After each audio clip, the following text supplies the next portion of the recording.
Alright, so I don't know if you can hear baby, but she's on my lap purring. What a cutie pie! Yeah.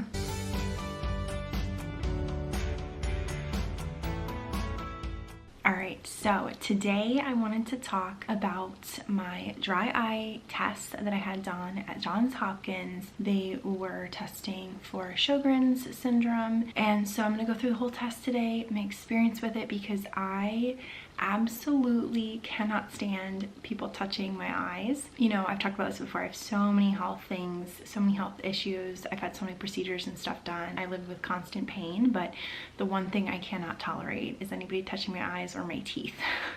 And so having this dry eye test done was really difficult. I usually don't really have a lot of anxiety or stress before a doctor's appointment, but this one I was incredibly stressed. And so I'm gonna go through the whole thing today because I know it's helpful for other people to hear about personal experiences, to know, like, before they go what they're getting into, because that's what I wanted to know before I went and got this test done. So basically I live like an hour away from Johns Hopkins, and that's one way. So it's a little bit of a hike to get there, and we had never been to the eye center before. They actually have like an eye center, and then this person that I went to see is on their Sjogren's team. We'd only ever been to one place before, in one building, and it is quite a big campus. So we got a little lost. There was like a bunch of different doors you could go through, but we ended up finding it, and it was all good. It ended up being all good in the end. So I went in and I told the person who was going to be doing the test, who's not the actual doctor but like a technician, like, hey, I have really bad, like, I didn't say phobia of eyes, but like I do not do well with eyes. And she could tell, you know, I mean, like my hands were nervous, my feet were kind of moving around, and her whole tone changed. I think she said something like she had the same thing with like dentists or something, and so her whole tone completely changed. I think she kind of went into like mom mode, and she was like, okay, so this is what we're gonna do. And then while the tests were happening, she told me all about her cat. She had like this new kitten. Once the test was done, she actually showed me like a picture and a video of the kitten. It was so cute because she was introducing this kitten to her dog too. That really helped me so much. This lady was so sweet. Oh my god, I'm sorry, I accidentally hit baby in the chin. Oh, don't leave me, I'm sorry, baby. So anyway, she was the sweetest. I would not have been able to do this if it weren't for her like walking me through every step. That's the thing, is like, I just want to know what you're doing before you do it, because I've had someone, so like in January I went and got what I thought was a dry eye test. Apparently it wasn't. I think they were just putting dye in my eye to look at the back of my eye, which they also did at this place too. But at Johns Hopkins, they numbed my eye before they did anything. At the other place, they didn't. So I felt her like stick this piece of paper in my eye months ago in January when they told me I had dry eyes, I guess just from looking at them. And the lady had like come at me with this piece of paper that she was gonna put the dye in my eyes. And I was like, whoa, whoa, whoa, whoa, whoa, what are you doing? Like, I need to know what you're doing before you do it so I can prepare, so we can go slow. Like, I need that. And that's really important, I think, to let your care team know that too. And if they're a really good care team, they will like adjust what they're doing to make sure that they're helping you out. And so this woman was so sweet and just was like, really went into a different mode because she could see how nervous I was. So anyway, so she had to put drops in to dilate my eyes, and then she also put numbing drops in before she did the Schirmer Test, which is this dry eye test. Now, when I went to see the eye doctor after, the eye doctor actually would have preferred that I not had the numbing drops in my eye before I did this test. I don't think I could have done this test if it were not for the numbing drops, and you'll see why in a minute, because it's insane, and I was barely able to do it with the numbing drops, but they did make such a big difference. So she put the dilation drops in, she put the numbing drops in, which to me, the drops are one of the worst things. I just cannot do it. They have to put them in the corner, and then I have to blink to let it go in, but I just like lose my mind a little. I don't know why. I don't know why I have this phobia. My mom has glaucoma and has had all these eye issues, so she has to have this eye stuff done all the time, and I just lose it. Like, if I see her getting it done or anything, I have to look away. It like makes me shiver and freak out. Like, I don't know what it is, but I have severe issues with eyes and things touching eyes and just talking about eyes and looking at the eyes and so many things. So anyway, she ended up putting the drops in, and then she was like, I'm gonna take your eye pressure, and it's actually with something that touches your eye. Now, thank God my eyes were numbed, because I would have lost, I didn't even feel it. You have to keep your eyes open, and I didn't even feel the thing touching my eye because my eyes were numbed. So thank God that wasn't bad at all. But my eye pressure was pretty high, and she kept being like, breathe. She had to take it multiple times because I was just forgetting to breathe. I was trying so hard, but I was just forgetting to breathe. And so she had to take it multiple times. And even then it was pretty high. But she was like, honestly, I really just think it's because you're like not breathing and because you're so stressed. So anyway, had my eye pressure taken, and then the Schirmer test was insane. So they take these like long strips of paper, and my dad actually took some videos of me in the chair. I had no idea what it looked like, or that my eyes were fluttering so much when they were in my eyes. So basically it's a long piece of paper, and the end has like, the paper goes like this and then down. And the part that goes down gets stuck in between your lower lid and your eye. And they leave it in for like 5 minutes.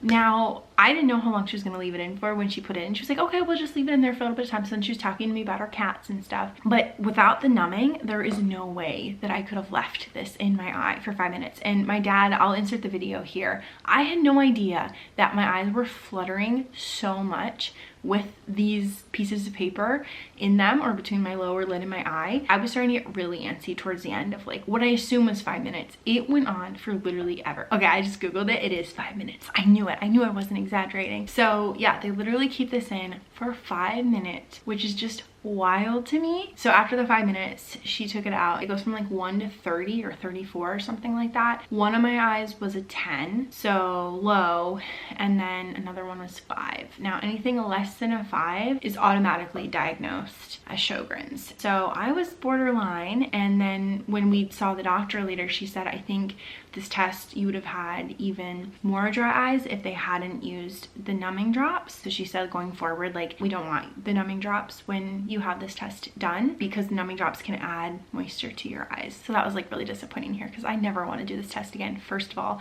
Secondly, I never want to do it without numbing drops. I just can't. That was really disappointing to know that my eyes were like definitely dry, but they are on the edge of a Sjogren's diagnosis. And I actually went to see my rheumatologist today, my local one, and then I heard back from my rheumatologist at Johns Hopkins, and both of them have the same diagnosis for me. So I will be talking about that diagnosis in another video. It's very mixed emotions because I never thought I would have this diagnosis. So I had the test done by the technician, and she was like, okay, you know, now we wait for your eyes to dilate and then you get to see the doctor. And so it took a while. It was probably a half hour, maybe even longer, before we ended up seeing the doctor. And dilation is just insane. Like I definitely had my eyes dilated maybe twice before this, but like it's just so bright and kind of blurry, and my eyes were like irritated, and I was just having like a heck of a time with all of that. And so when the doctor came in, she did like a more complete eye exam. Nothing else, no, maybe something else did touch my eye. You know what touched my eye? When she came in, she ended up putting the dye in my eye, which is literally like a piece of paper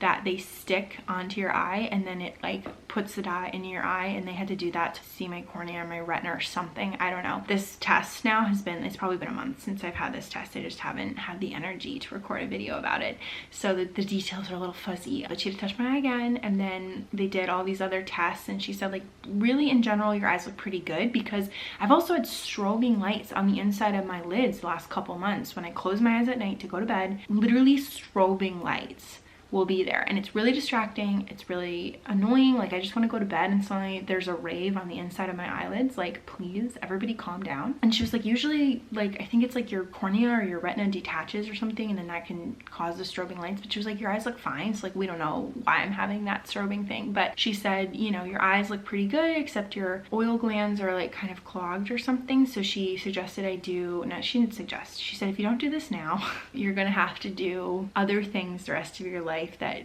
you know, are going to be touching your eye. So she didn't make me use eye drops yet, although that seemed to be kind of high on the list next. But she was like, we're gonna do warm compresses every day, which I have yet to begin. I will, I promise, I will start.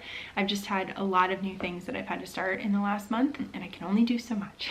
So warm compresses, and then you do this like eyelid massage to like stimulate your oil glands, and you can do like heating pads on your eyes and stuff. So that was kind of the takeaway from that. And you know, she went over the results of the Schirmer test being like, you're right on the edge. But again, she was like, if you hadn't had the numbing drops, you probably would have had even drier eyes. So that was really depressing. And then she said, you know, every year you should come back and see me and we'll do it without the numbing drops. And I was like, oh my God, please God, no.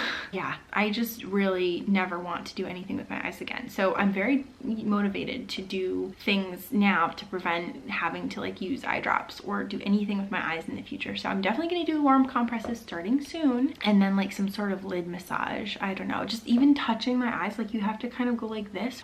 It like really freaks me out. So anyway, the whole thing, like if you're okay with eye stuff, it would have been fine. I just literally have this phobia, and so I was not okay. However, I had freaked out probably more than I needed to. And the good thing, oh my God, I forgot to say this. The good thing was that this appointment was originally scheduled for the day before my birthday in July, like the end of July. So I had that whole time to like start getting nervous, you know? And then what ended up happening was I was on the wait list, and this was like a Saturday I got it, and the appointment was for Tuesday. And so I had very minimal time to freak out. So I really, you know, wasn't too anxious in the days before, but going to the appointment, I was pretty nervous. And then definitely once we were there, I was very nervous, but it was okay in the end. Like, I think I had thought that it was going to be a lot worse than it was, because I didn't even know that numbing drops were a thing. You know what I mean? Like, I didn't even know they made numbing drops. So for them to use the like anesthesia, I think they called it like anesthesia, for them to use that,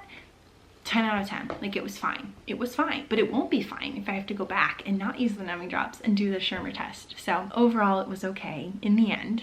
And I'm really grateful for that technician and the doctor. They were very sweet with going near my eyes and knowing how freaked out.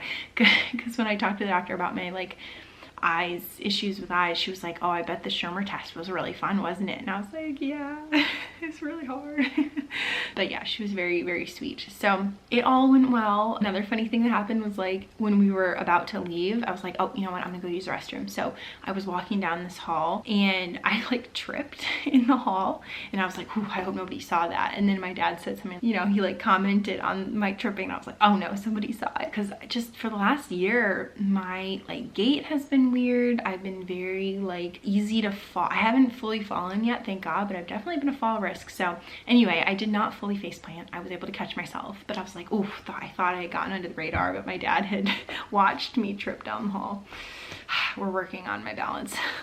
So anyway, that was my experience getting dry eye test called the Schirmer test, specifically at Johns Hopkins, although I know they do this test like in many other places. But I wanted to share my experience just in case anyone else, you know, needs to have this test done. A lot of my other videos where I've had different tests done, like EMGs and stuff, have been really helpful for people, and that's my main goal, is to just like provide value to people. So if I can share my experience of the test, hopefully it will calm people's nerves. I know I made it sound crazy, and it was crazy, but with the numbing, it's really not that bad. I mean, it wasn't even bad at all, literally. Just the biggest thing for me was putting the numbing drops in my eye, which I cannot handle. But if you can handle drops in your eye, then it'll be fine. And even if not, like, they were so sweet. So just finding people who are very like, the technician was so nice. Like, she was talking to me about her cats because she knew I love cats. So it was really sweet. So that was my experience. Stay tuned for other videos about other medical stuff, because I just have so much medical stuff going on right now, but I'm excited to keep updating you on my experiences and other exciting videos. So I will talk to you all soon, my friends. Thanks for hanging out.